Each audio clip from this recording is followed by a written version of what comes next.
All right, let's take the energy down a little bit and get back into some leadership lessons with General Ulysses S. Grant, shall we? All right. Where we left off was number 36.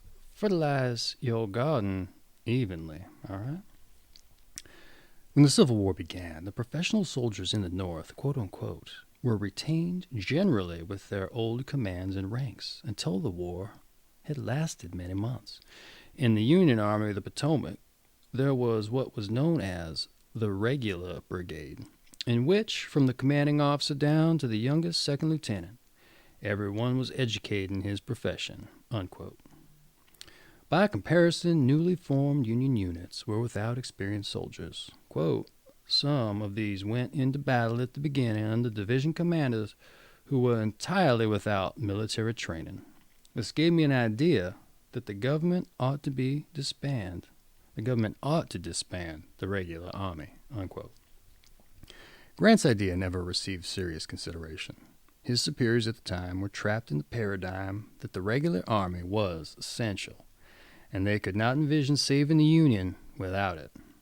But Grant realized that the great advantage the South had over the North when the war began was that the South had no standing army, and as a result, the South's quote-unquote trained soldiers had to find employment with the troops from their own states. In this way, what there was of military education and training was distributed throughout their whole army. The whole loaf was leavened, unquote. And here's the lesson.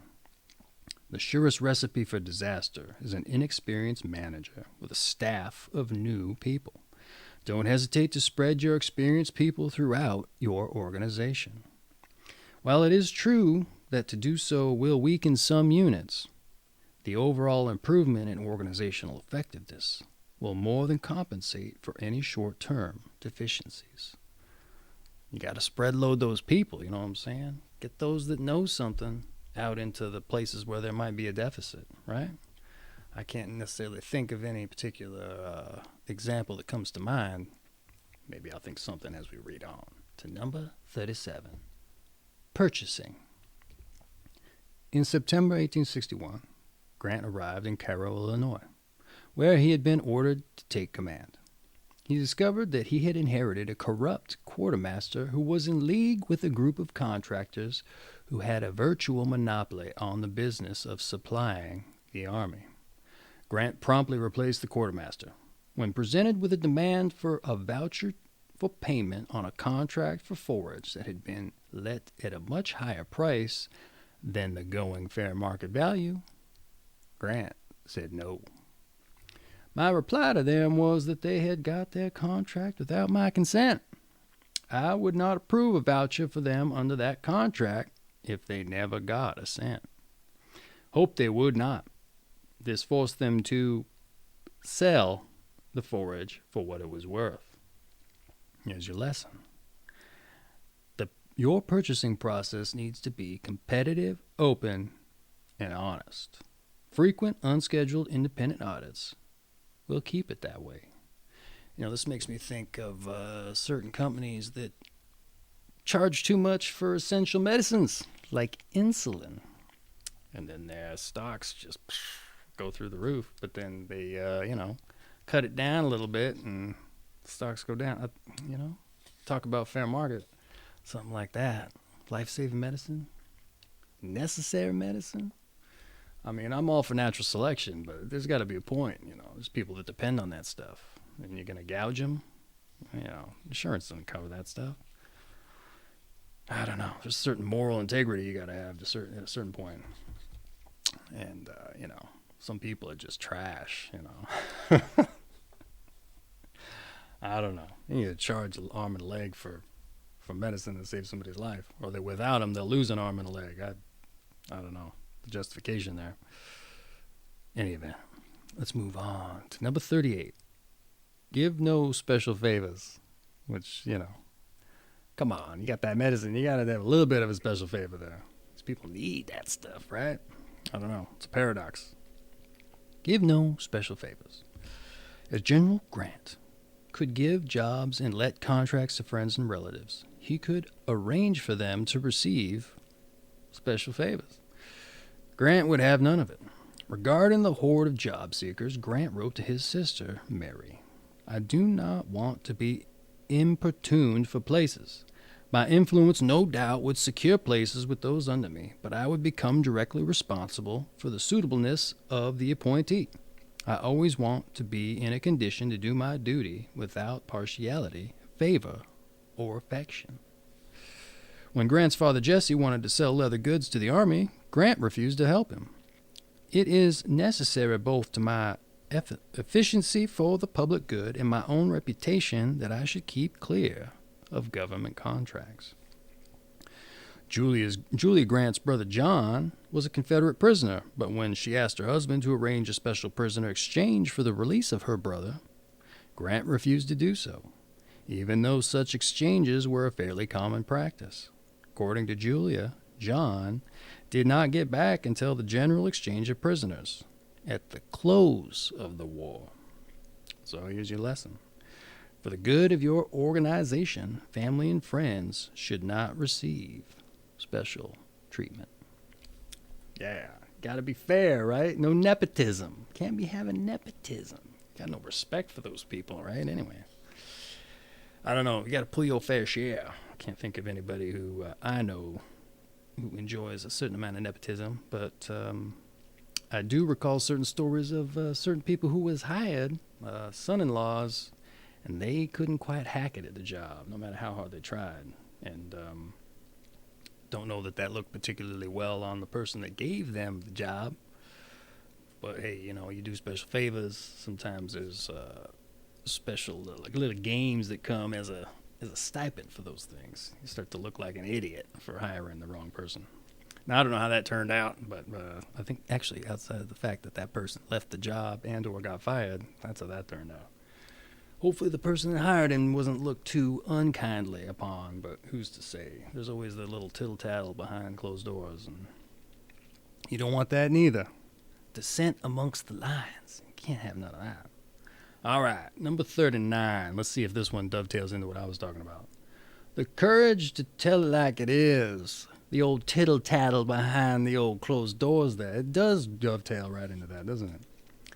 One of Grant's first acts upon being promoted to brigadier general was to name John Rawlins as his adjutant. When rumors about Grant's drinking started circulating, Rawlins wrote to one of Grant's supporters, Congressman Washburn. I would say unequivocally and emphatically that the statement that General Grant is drinking very hard is utterly untrue and could have originated only in malice. Rawlins would rush to Grant's defense if he had been falsely accused, but when in June 1863, during a lull in the Vicksburg campaign, Rawlins became concerned that Grant may have started drinking again, but lost no time taking Grant to task in a sharply worded letter. The great solicitude I feel for the safety of this army leads me to mention what I had hoped never again to do, the subject of your drinking. This may surprise you, for I may be, and trust I am, doing you an injustice by unfounded suspicions. But if in error it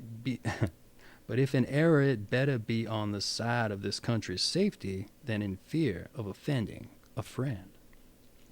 I have heard that Dr. McMillan at General Sherman's a few days ago induced you, notwithstanding your pledge to me, to take a glass of wine. If my suspicions are unfounded, let my friendship for you and my zeal for my country be my excuse for this letter. And if they are correctly founded, and you determine not to heed the admonitions and the prayers of this hastened note by immediately ceasing to touch a single drop of any kind of liquor, no matter by whom asked or under what circumstance, let my immediate relief from duty in this department be the result. Here's your lesson. Surround yourself with men and women of unquestioned integrity who have the courage to tell you when they think what you're doing is wrong. Don't be one of the managers who cut off the criticism by saying that they don't like what you're hearing. You may not like it, and you may not agree with it. but you will be better off for having heard it. I don't know what to say. These people were so eloquent that it's almost difficult to read it verbally. You know what I'm saying? I think I got it mostly right, yet I was tripping over everything. I don't know if any of you have seen the Civil War documentary, the old Ken Burns Civil War documentary, but they've got like privates and otherwise lowly subordinates that you would think were just paupers, and they read these letters and they're just like an English professor wrote them. It's just insane. How far we've fallen, yeah? But hey, have someone to tell you with the courage to tell you like it is. It's important. I'm trying to think. Do I know any stories offhand? No, none come to mind. But it's nice to get people who would tell you the truth and not just frame it in the form of a criticism, because that can be, I don't know, unfounded, not very helpful, so to speak. All right. Let's move on to number 40, last of our diatribe here. Know when to keep your mouth shut. That's right. I don't need that criticism like I was talking about previously. I just need your honesty and an honest assessment of my conduct here and my actions. Number 40, know when to keep your mouth shut. Grant learned an invaluable lesson early in the war when, as a result of prisoner exchange, he received orders to allow Confederates to pass through his lines. Grant had known a number of these men before the war. Such of them as I had known were received at my headquarters in Cairo as old acquaintances, and ordinary routine business was not disturbed by their presence. On one occasion, when several were present in my office, my intention to visit Cape Girardeau in Missouri the next day to inspect the troops at that point was mentioned. Something transpired which postponed my trip, but a steamer employed by my government was passing the next day when a section of rebel artillery with proper escort brought her to. A major, one of those who had been at my headquarters the day before, came at once aboard and after some search made a direct demand for my delivery. Here's the lesson. Be closed-mouthed. There is never a good reason for telling competitors and third parties more than they need to know. Also, be especially careful when talking to old friends who find themselves in changed circumstances with new loyalists. Once again, we get into that English that it's just so eloquent. They start to leave words out, and you can't connect the dots. I think what he's talking about is maybe don't disseminate information when people who don't need to hear it are coming their way through. There's also some people who you can't trust that they're not going to say something that you don't want them to say at a later date down the line in front of those who don't need to hear that information.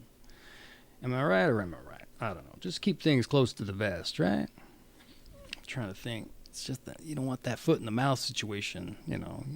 You're saddling up to a nice girl and your friend over here starts talking about the time you showed your ass. You don't need it. You don't need it. Figuratively or literally, you do not need to have your friend talking about the time you showed your ass. Half a dozen times or more. It ain't going to turn out well for you there. If you're looking to score a date with that girl in the future, right? Or a man, I don't know who's to say. Who's listening to the leadership lessons here. But anyway, let's move on, shall we?